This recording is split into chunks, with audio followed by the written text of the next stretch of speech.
patiently observe the arising and passing of everything around us and accept the things as they are. The mind has expectations, and it's difficult to fulfill all of them. So rather than getting into those expectations, we just accept that things are arising and passing and do the best from our side. Anything that happens is conditioned.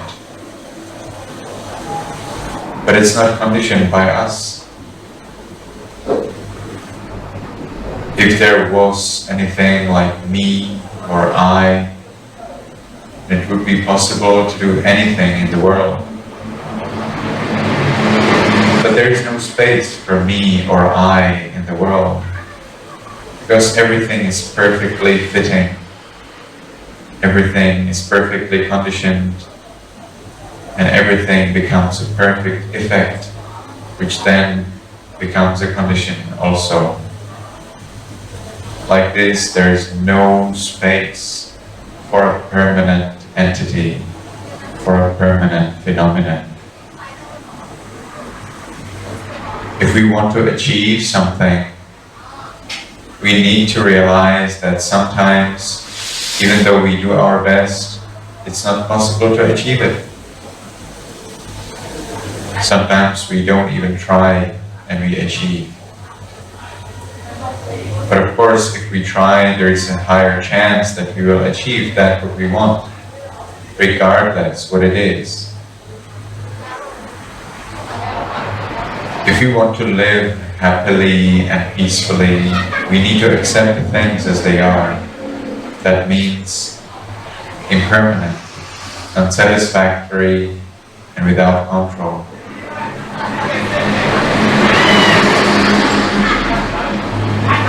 There might be the idea that we know better than the others. But just like you may think that you know better than the others think that they know better than you. And in a society where everybody thinks that they know better than the others, it's quite difficult to live. There will be conflicts and misunderstandings. It's better to take the attitude of learning. Whatever we do it with the attitude that we learn to do it better. Until there is the ultimate freedom from all greed, hatred, and ignorance, there is always a way how to do it better. Only when there is total freedom from all greed, hatred, and ignorance, it is not possible to do things better. Because things are better done only with the right attitude.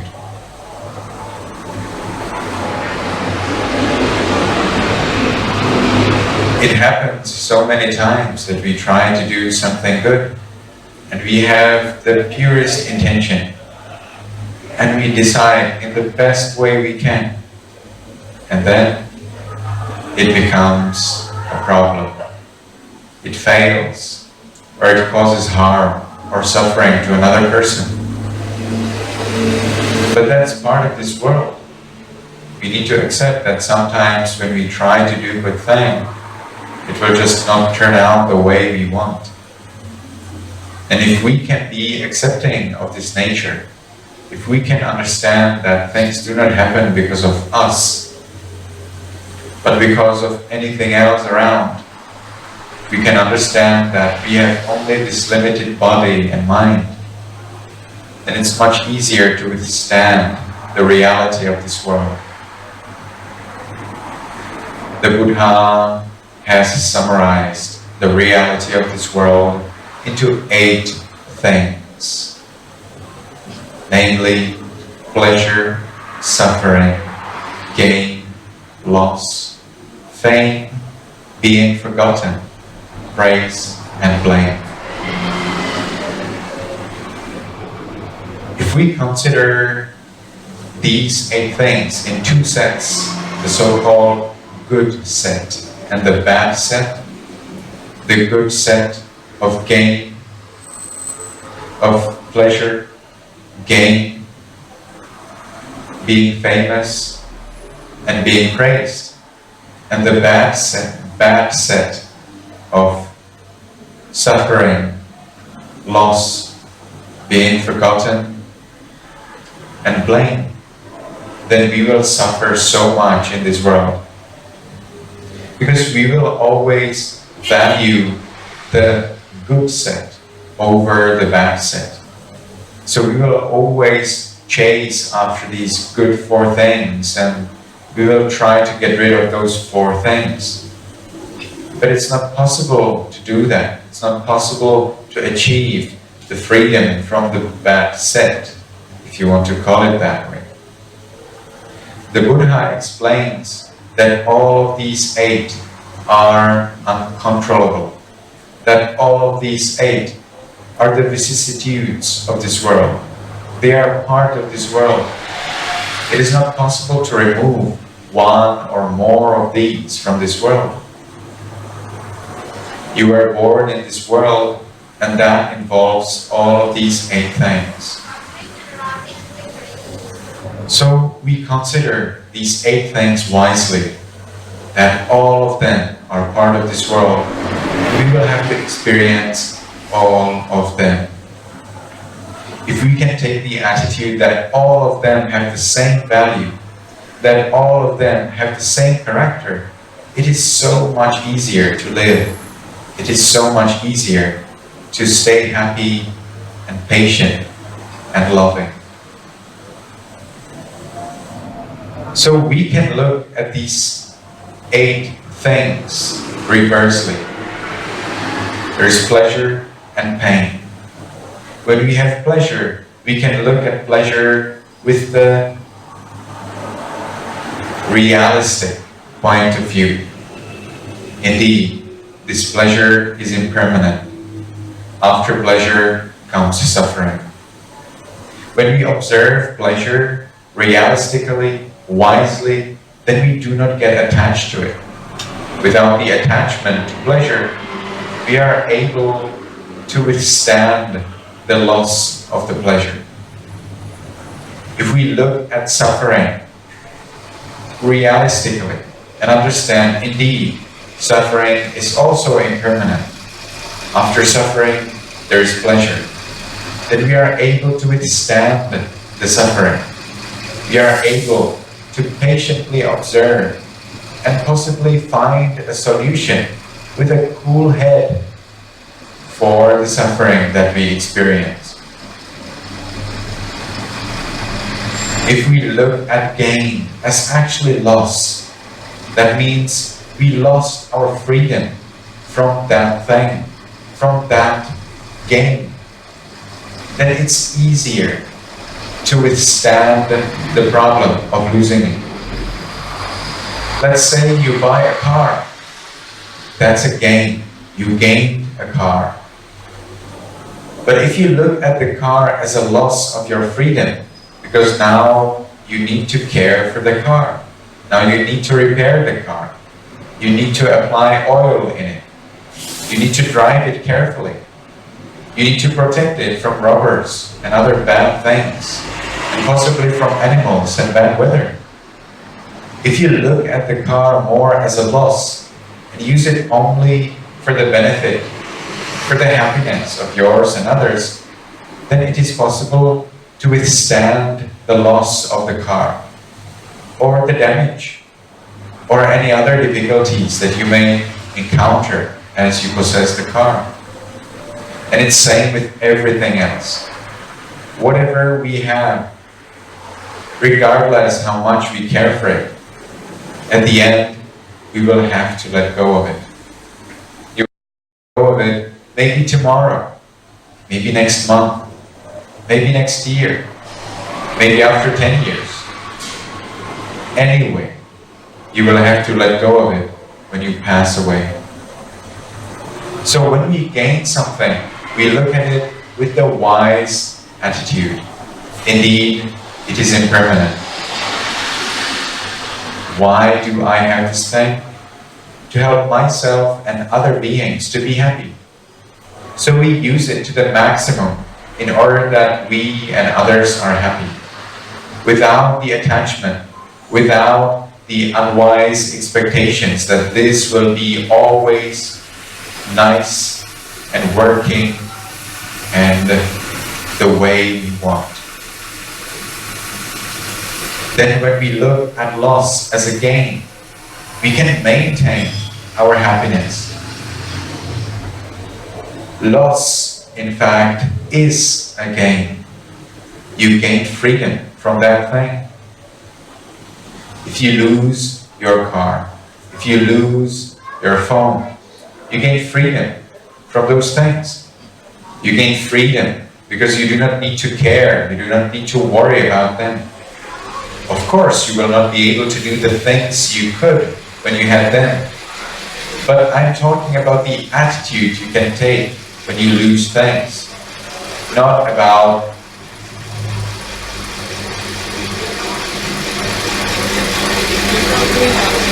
I'm not talking about the all attitude that you should have to everything. Absolutely not.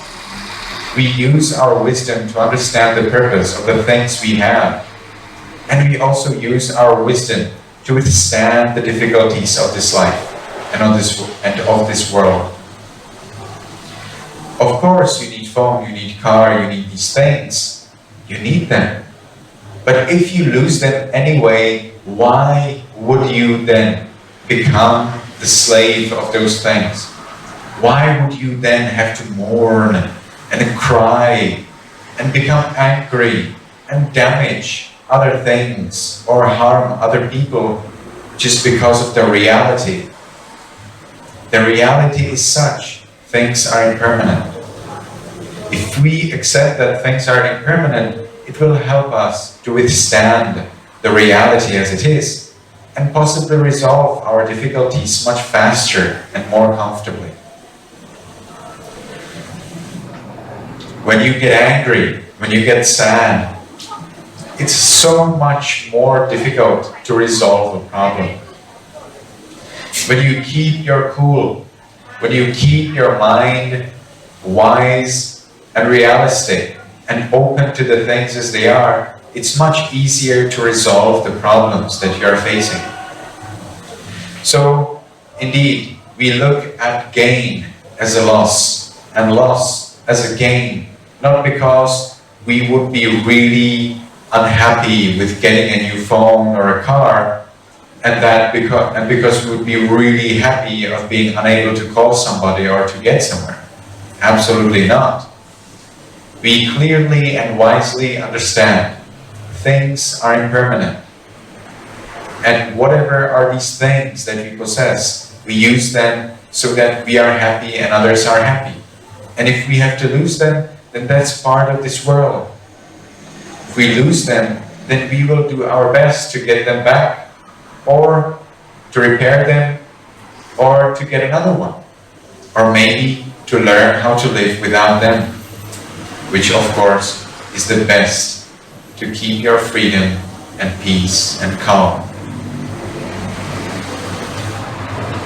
That's where the Buddha really praised the monks who can stay like the birds with just 2 wings. A pair of wings is the only thing that a bird owns. There the bird is free to fly anywhere it wants. The Buddha praised the monks who can be free like that, who can go anywhere they want, who can stay anywhere they want, because they are free. They are able to go to the village and get the alms for themselves, enough for them to eat. As the Venerable Sariputta would suggest, 4 or 5 lumps of rice is enough for the day. That's not much. 4 or 5 little balls of rice with curry per day is not much. But that's the ideal that Venerable Sariputta, the wisest of the Buddha's disciples, has suggested. we are not perfect from the very beginning. Neither me. And most probably nor you. But we try. We work hard to be free. And before we can get free from all positions, before we can get free from all things and be really like the bird with a pair of wings, we accept the reality of the things that we have, and we clearly consider the purpose why we have them. Fame is best understood as being forgotten. Whenever you become famous, you get into this big danger of being misunderstood, of being misrepresented, or of losing your fame. That's why some people in the world do not want to be famous, because they clearly understand that with fame comes the responsibility. And if you become famous without responsibility, you will suffer. Fame itself is suffering alone. Then what about fame where you do not feel responsible? That is so dangerous for both you and all those who listen to you. So when we get famous, we clearly understand, indeed, with fame, I am forgotten. My freedom is forgotten. My freedom to make a mistake, my freedom to make a humanly natural mistake is gone. It is no more allowed to make a mistake if you become famous and responsible for your speech. You say a bad word and you're done. You do a bad thing, you're done. If you're not famous, then you will realize, hey, this was a mistake, I shouldn't do it again. And you can learn from your mistake. When you are famous and make a mistake, there is no way out. Everybody will know. So becoming famous is not so much good. It's actually a big burden. So we consider fame as actually becoming forgotten. Our freedom is forgotten. And then we consider becoming forgotten as being famous. Famous in terms of being free to do whatever you want. It is believed that if somebody is famous, they can go anywhere. They can speak with anybody. They can buy anything because they have so much of money and so much of support. But it's not true. They cannot do the mistake. They cannot make a mistake. Even if they just never want to make a mistake, even if they are always mindful and they do everything the best way they can, the famous people will always be blamed by somebody, by those who misunderstood or by those who are jealous. And if the person is famous in politics or in religion, they will always have some adversaries, because it's so difficult to have an idea which is shared by everybody. It just doesn't exist. The humankind is such that there will always be a percentage which will not agree with you. And in religion and politics, that percentage will always be considerable. So being famous is not so much of a game. Being forgotten is actually better. It is better if you are open to make mistakes, and it is better if you are afraid of losing fame. It is also better if you don't want to be mindful and careful about any word, any deed that you commit. Finally, we have the pair of praise and blame. I think out of these 8, if we have to train ourselves in balancing our attitude to all of them, it's best to start with these 2, praise and blame. Not only that they are not so common, so it's not so difficult to learn them, because when they come, it's not so common, so it's easier to train ourselves. We have some time to consider what to do, what not to do. But also, by withstanding blame and by considering praise as blame, actually, we are able to see the reality of this world, that it's not possible to be always praised. And blame can actually be helpful. So whenever we are praised, we can make use of this opportunity. This is praise. And now is the conceit that arises based on the praise. I am praised. That means I am good. I am right. That's so good. We observe this conceit as it arises in the mind. And we work with it. We remind ourselves, hey, wait, maybe the person who just praised me will blame me next time. Maybe the praise was actually not meant for me. Maybe it was meant for somebody else. And anything that we succeeded in is always conditioned by another person. At least by your mother. So, everything that we succeed in, everything that we are ever praised for, is conditioned. It is actually not gained for us that we are praised. The person who is praising us gains so much more than we. If we start to attach ourselves to praise, we will suffer more and more. Because the more you get attached to praise, the more you will be susceptible to the suffering of blame. So we always accept praise as blame. When somebody praises you, think, they're blaming. How can I do it better?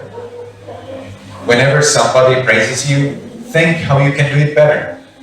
Don't think that you are right, that you are the best.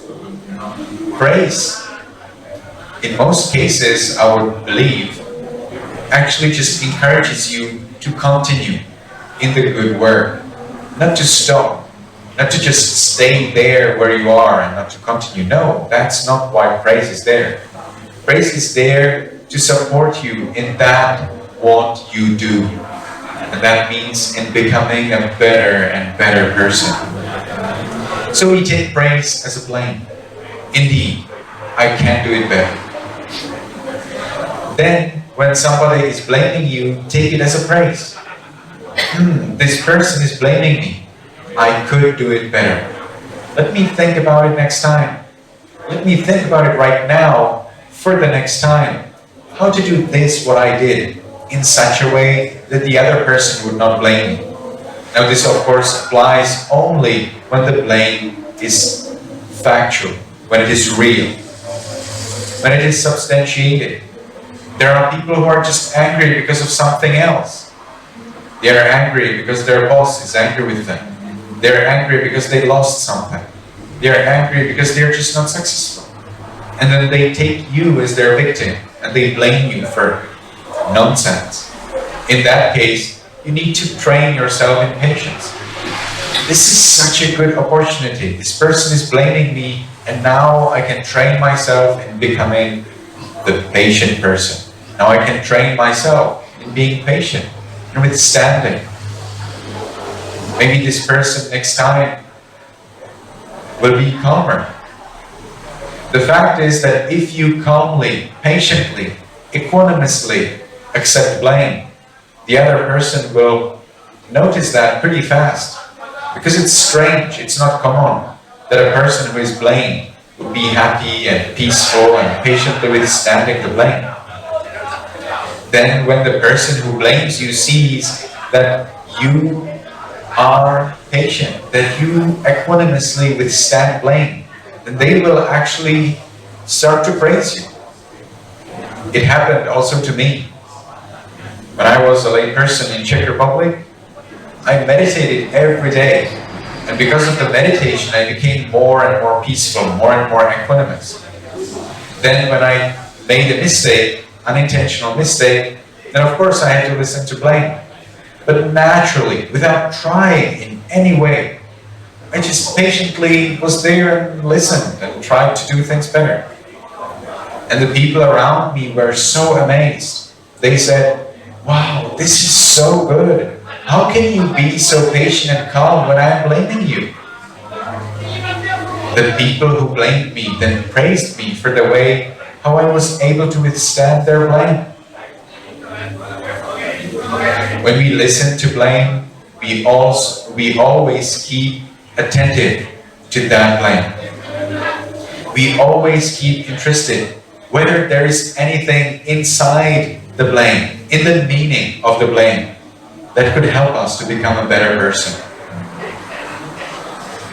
So considering these 8 characteristics of this world as the same, training ourselves in balancing our attitude towards all of them, we are able to withstand the difficulties of this world and possibly continue on our path, continue in our great training toward the ultimate freedom from all greed, hatred, and ignorance.